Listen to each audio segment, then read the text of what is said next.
All right. We're back, Laura. We're back again. Finally, it's been forever. It's been like 3 days. I know, but it seems like forever. There's a lot that can happen in 3 days. Yeah, very true. Very true. So, one of the conversations that we've had over and over and over, and many times with many different people, is about fear. And so I Mm, think we're going to talk a little bit about that today. awesome. I'm not Cool. afraid. I generally check this out, actually.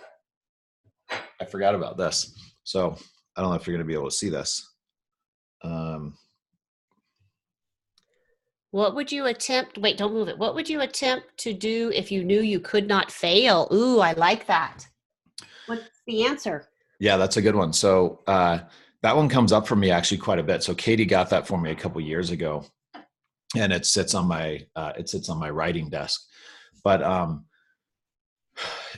it comes up for me a lot, even when I journal, like over and over. It'll come up with what would I do if I had no fear today? What step would I take right now if I had no fear? That one comes up a lot for me when I journal in the morning, and it's a good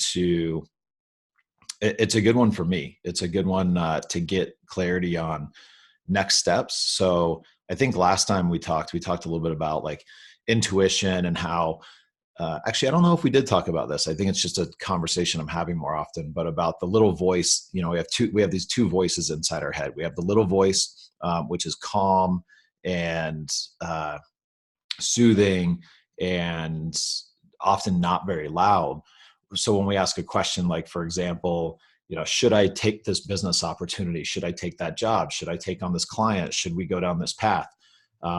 Should I hire this person? Should I fire this person?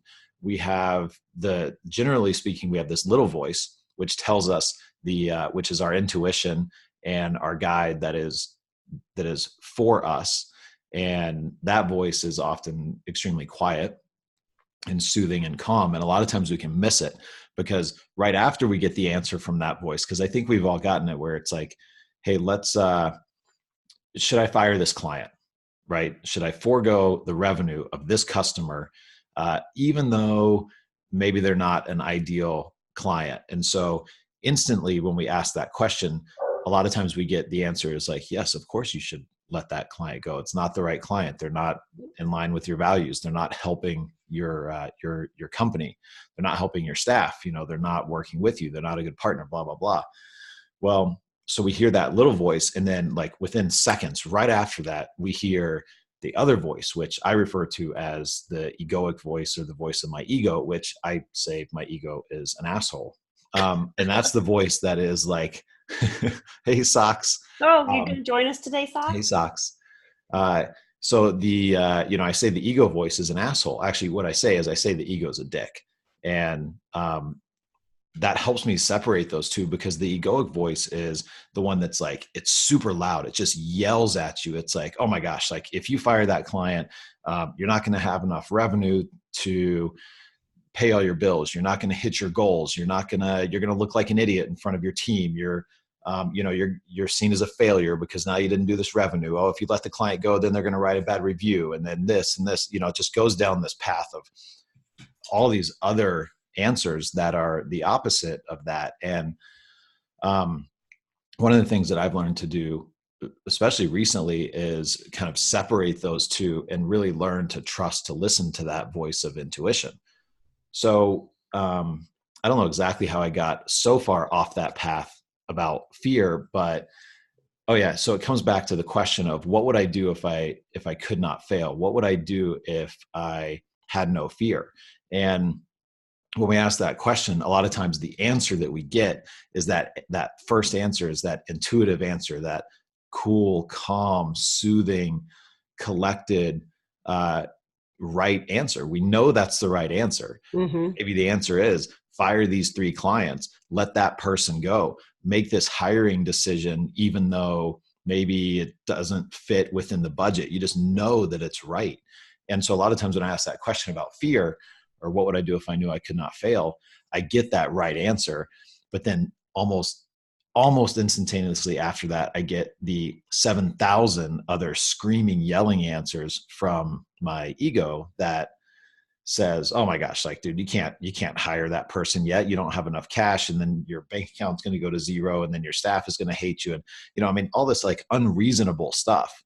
But when we ask that question about what would I do, or what could I do if I could not fail, or if I wasn't worried about failing, or if if I wasn't being fearful, it's an So interesting question. just like many things, I think what I hear you saying is it's that, first of all, recognizing you have a problem, right? Recognizing you have a really loud ego voice that is creating some of that fear, if you want to describe it that way, or some of the hesitation, or some of the counteracting the intuition, what might be true. So first thing is okay, I recognize it.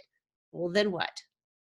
Because it's loud, and it has, your to me, at least when I have those experiences, my intuition voice, or my true voice it's usually really precise. Like, yes, do it. Yeah. Yes, decide that you're going to fire that client. Yep. But the other voice gives me 50 reasons. And so even if you recognize that, I think it's sometimes hard. You're like, well, I only kind of have one over here, which is do it, but I have 50 reasons not to. Yeah. I mean, so I have two things that I'll say. The second thing that I'll talk about is, actually, I already forgot the first thing. So let's just talk about the second thing. So let's talk about fear, right? So what you're saying is that, hey, we can have these 50 reasons not to, or to, based on fear. Well, what is fear exactly? And, I've been talking about this for years. And even though I've been talking about it for years, I still get caught. If I'm not conscious, I can still get caught in this trap. But anytime I think about it, like, oh, I'm feeling fearful, I'm feeling uncomfortable, nervous, and not that good, fun, exciting uncomfortableness, but one of fear. And so when we really think about what fear is an emotion that we were given 200,000 years ago as humans to survive. And without that fear, we would have gotten eaten by tigers and, killed woolly by mammoths or something. Yeah, all the whatever crazy stuff that wanted to kill us 200,000 years ago. So fear is this emotion that we were given to make sure that we survived. And what's happened is that over the last 200,000 years, our civilization obviously has grown and expanded by leaps and bounds. And now it's happening, exponentially, like every couple of years. It's just ridiculous. But our brains have evolved very, very little over the course of that 200,000 years. So we still have this fear response just as if it was 200,000 years ago. So what does that mean? That means that when we go to make one of these decisions, right? Like, let's use a challenging decision of letting, actually, let's use a positive example. So let's use hiring somebody that we really feel like we need to hire, even though the budget doesn't support it. We might not have a role for them. But we just innately know that they're an awesome person, and they're going to fill maybe multiple areas that we have within the business. We just know that that's right. So when that fear starts to creep in, and we start to hear all those 50 reasons of why we should not do it, even though our intuition and everything that we know is right says yes. So what happens is when we're getting those 50 other things, that's all based on fear. And what it's doing is it's activating the same exact senses and emotions as if we are coming out of our cave 200,000 years ago and we see a saber-toothed tiger standing in front of us. And it's like, okay, cool. Like, fight, flight, right. Basically take your pick. And so that decision now releases all the same chemicals. It creates all of the same feelings as if we're literally about to die. And that's why it's so scary. But once we kind of start to understand that, and we understand, okay, like, that's our, that's our human emotion. That's our brain doing its best to help protect us. But we don't really need protecting from saber-toothed tigers anymore. I mean, very few of us across our entire life will have any sort of a real, true life-threatening thing like being stuck in the middle of the woods with a saber-toothed tiger, not knowing what to do. So when we can start to look at fear, I really like to say fear is fake, because technically it really is. That's a fake emotion, or that's a fake response to what the real world thing that we're facing is. So it's fake. It's unfounded. We don't need to actually feel those same emotions. So we can do that. We can separate it and recognize that, hey, this feeling that we have should not be misinterpreted as like, oh my gosh, there's 50 reasons why I shouldn't do this thing, because really all 50 of them are evoking this emotion that is just not actually in line with the reality that we're experiencing. Right. It's almost by using the word "I'm afraid." Well, what are you afraid of? Well, afraid is fear, which then does trigger that, as opposed to, well, what are you concerned about? What obstacles might you see? That to me makes it not emotional. It makes it there then more analytical. Like, okay, yeah, I'm going to hire this person. What are my concerns? Well, my concerns are I might not be able to meet the budget, or I don't really know what they're going to do. All right, well, can I overcome that? It seems a lot easier to do it, because it's not emotional, as Yeah. opposed to, oh, I'm afraid that, and then you swirl out of control, right? And you go into that whirlwind. I'm afraid I won't be able to pay him, and then I won't have to be able to pay the rest of my staff, and then my staff will hate me, and then I'll have to close the doors, and oh my God, this is a horrible decision. Yeah. Yeah, completely. I mean, I've had some of the smallest little decisions, and I find myself, if I forget to think about it this way and separate everything, before you know it, like the decision is, do I buy like new desk chairs for everybody? I mean, it's, these tiny little decisions that have minimal impact on the company, financially or whatever.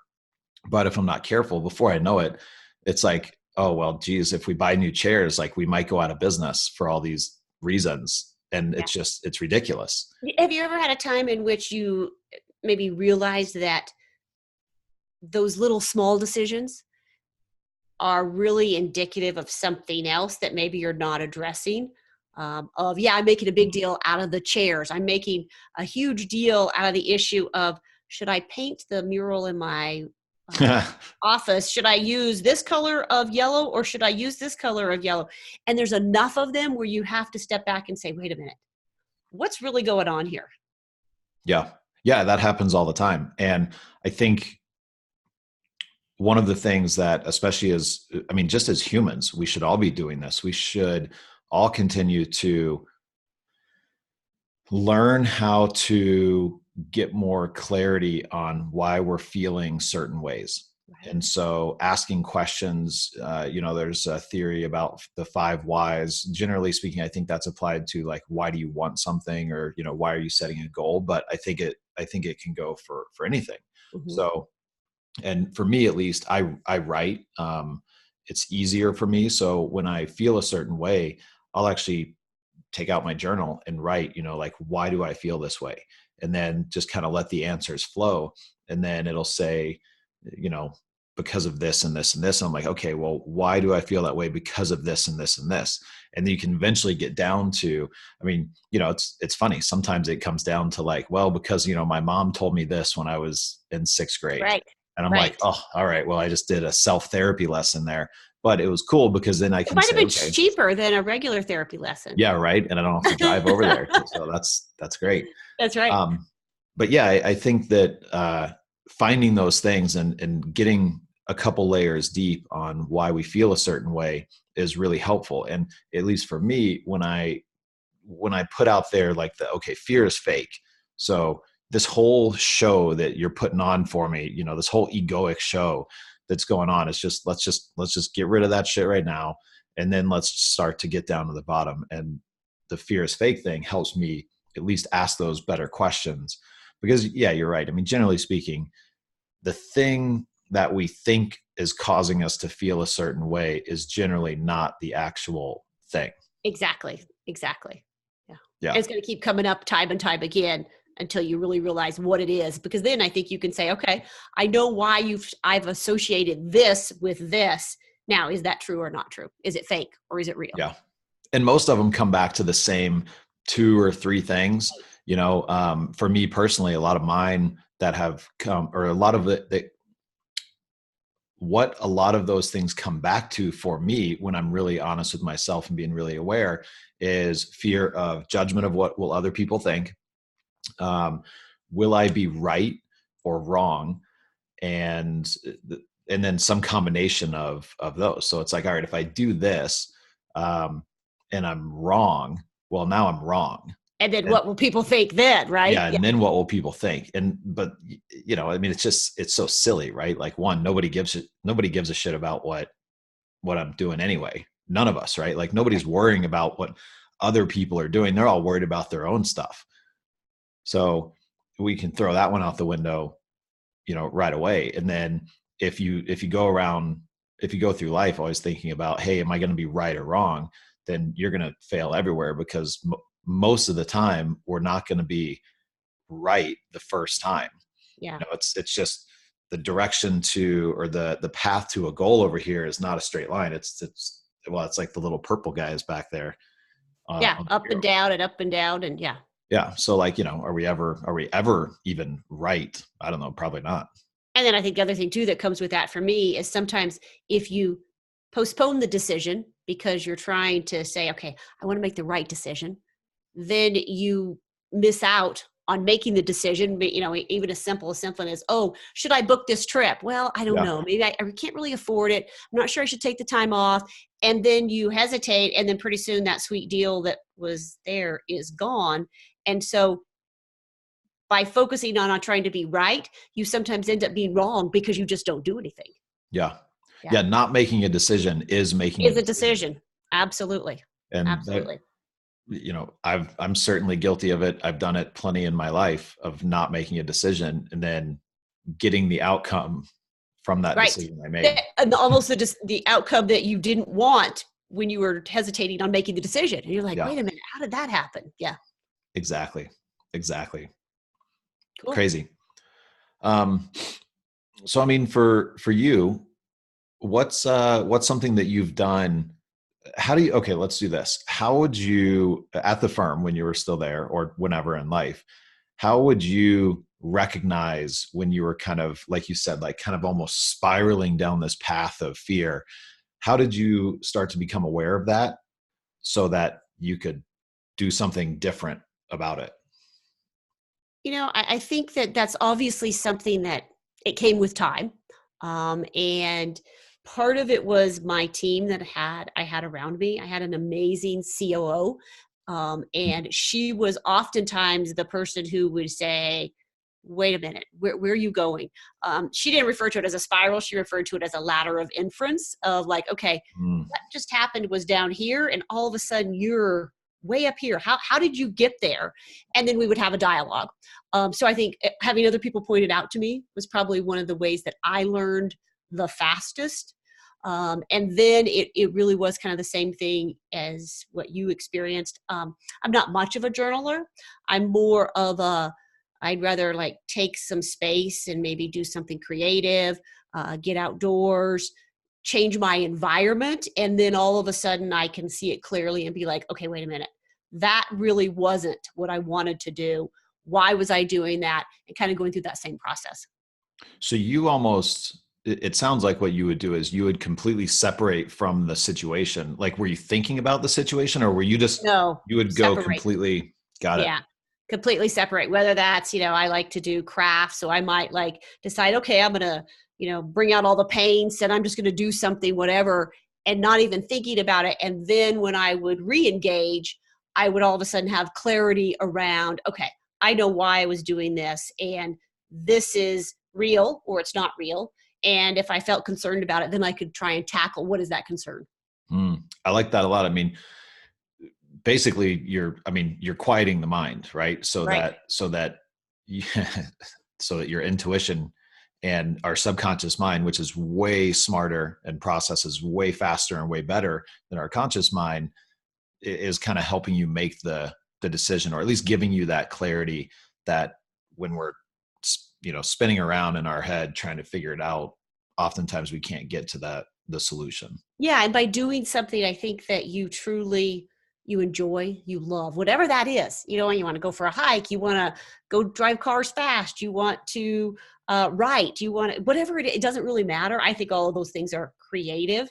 But once you do that, the joy is what you're focused on. And so that joy also brings out the intuition. It brings out that true voice of like, okay, this is really what's happening.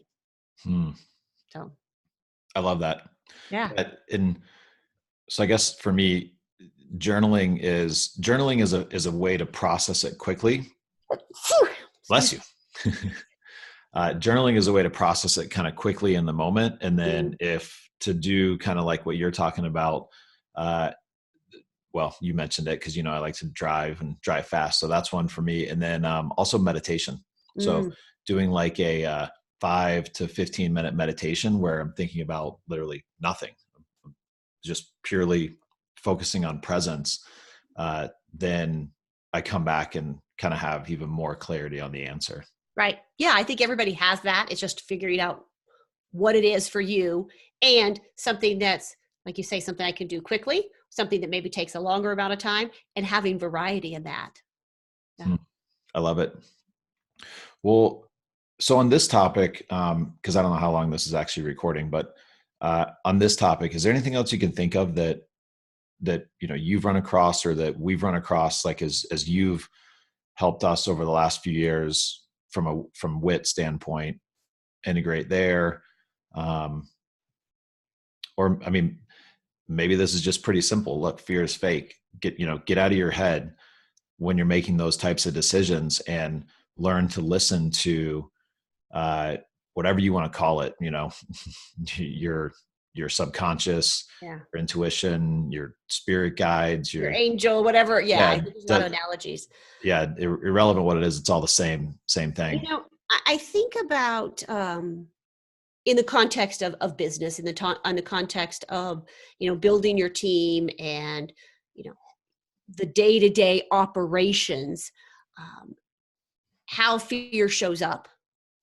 For instance, if you're trying to make a decision and you've got your leadership team together and you're struggling with something, it's an important decision. What do you do when you recognize that maybe someone is kind of operating in that fear mode? And any techniques that you can think of that we've utilized or that you've utilized to say, all right, how do we bring that person out of that fear base? So for me, when that happens, like with one of our team members, we have a direct conversation about it. And I mean, these conversations have been around our culture since the beginning. So they're very normal. They're not always normal for like new people coming in. They're like, wait, what, hold on. What are we talking about here? But they catch on very quickly because it's part of who we are as a company. I have that conversation about what exactly is fear. Generally speaking, I'll talk something about that. Hey, what are you experiencing right now? Mm-hmm. What is the stress that you are experiencing? And we'll kind of go down the path. Tim Ferriss has something, I think he calls it fear setting. So basically if he's making a decision, he goes all the way down the worst case possible scenario and becomes okay with that scenario now. So he's already okay with the worst case possible scenario. And generally speaking, it never actually happens, but he's already okay with it. And it releases a lot of that unknown and uncertainty that causes the fear. So, worst case scenario, go back to, let's say we're contemplating letting a client go. Or maybe we have a frustrated client or whatever it is. And like one of our managers or one of our team members is like really freaking out about it. We'll actually play that game and say, okay, well, what's the worst possible case? And, before you know it, by the time they get to their worst case scenario is I'm going to get fired. Yeah, right. I was just going to say it becomes personal. Usually I think when you see that it's maybe I know that this is right for the business, for the team, for my division, whatever it may be. But for me personally, it may not be. It may mean I lose my job. I mean, that's how the mind goes of, well, if that happens and this is going to happen, and then my wife is going to leave me and my dog's going to take my truck, and what am I going to do? And so what I hear you saying is that at least at WIT, you've built a culture where, number one, talking about fear is something that just happens. And so people, it's easier for them to do that. But in a company where you don't have that to begin with, I think that that's a very hard thing to overcome, is whether it's your leadership team or it's an employee, moving them past the I and what's going to happen to me, and how do we make that right for the company? Yeah, I think if that's not already kind of built into your culture, you just need to start asking the questions. You don't have to tell them why you're doing it. You don't have to talk about fear being this emotion that we were given 200,000 years ago. You don't have to talk about fear setting. You don't have to talk, you don't have to tell them exactly what you're doing, but your line of questioning is completely, I mean, if your line of questioning around, okay, why do you feel this way, is too much for somebody in your company, like you probably have some much bigger issues with your culture that we're not going to talk about right now. Yeah. But you can start going down that path of asking questions about, okay, like, talk to me about why are you stressed right now? What's stressing you out? And a lot of times when you ask such a simple question like that, the first response is like, well, what do you mean? Like, what's the stress is. It's like this customer is super pissed, and that, we did a $50,000 job for them and they're going to write a bad review and all that. So, but once you get them to start vocalizing it, and then once they tell you, well, that's why I'm stressed, and be like, okay, well, why are you stressed about that? And that's when you start to get answers like, maybe it's their fault. Maybe they missed something in the process. They feel responsible for it. Yeah. There's that, like, well, I'm responsible. And whether that translates to I might lose my job, or it just means I feel horrible. Yeah. And I'm a failure. And now that opens up different doors of wherever you go with that. Yeah. And you've got to, anytime you have somebody that's starting to open up like that, you have to meet that with positive reinforcement. So in that example, let's say that it was a team member's fault that you lost a really big client, or, whatever, botched a job. But they're sharing that with you openly. That must be met with a positive response of like, wow, that's awesome. Like, thank you so much for sharing that. Cool. Now that we've gotten to the bottom of why you feel so stressed right now, or why you feel this certain way, what could we have done better? Is there something missing in our process? Is there something missing in our training? Is there something, did you feel like you made all the decisions based on our core values, and that you were truly making the best decision? Whatever that is, you got to get to the bottom of that. And then, some people, maybe you do end up letting them go because you find out that they are not a core values fit and whatever. But other people that are meant to be there, other people that are great fits for your culture and for your company and your core values and your clients, that's just going to help them grow exponentially and build way more trust between them and the business. And they're just going to become more and more amazing. And I think what comes for me, last time we chatted, we talked about the same thing in a different context of the need to allow someone to voice whatever their fears were, whatever their concerns were, and meeting it with positivity and empathy of like, okay, I understand that. That's amazing. Now, how can we grow together? How can we take that to the next step? Yeah. That's great. I can't think of anything else specifically at this point. Cool. Yeah, it's funny. I'll give a real example. So as I kind of feel like we're finishing this topic, right? So these recordings are something that you and I are doing just because we're having these conversations anyway. And we've thought, why don't we record them? Maybe we can share them and maybe it'll benefit somebody else. So as we're even starting to wrap up this recording, I can hear part of my mind saying, okay, well, like, what are you going to do with this? Where are you going to post it? Are you going to post it publicly? Or are you going to post it in a little group? Are you going to share it and say, okay, well, hey, send me your email address and I'll send you the link, so that now we have some control over who can actually consume the content, all based on fear about like, shit, like, what actually did we talk about? Is it actually valuable? and who might watch it or who might listen to it and what might they think, even to the extent of like, who's going to think that we're doing this for some ulterior motive, like to sell a course. So that judging is coming in, that yeah, what are people going to think? That's crazy. Well, but so I can hear that coming in a little bit, which is just entertaining, because when I know why we're doing it, but like we don't care where this goes. It doesn't matter. It's just, we have a lot of knowledge, and that's selfish to not potentially share that if we felt inclined to do so. yeah. But yeah, it's like it was creeping in, and I was like, that's an interesting little thing happening, especially as we just talked about all the That's amazing. Yeah. That's a great way to wrap it up, to say, yep, it still happens, even though you're aware. I mean, even though you know, and we just talked about it shouldn't happen, it still does. Yeah. There you go. All right. Well, I guess we finished on that note. Okay. Awesome. Bye. All right. Rock on.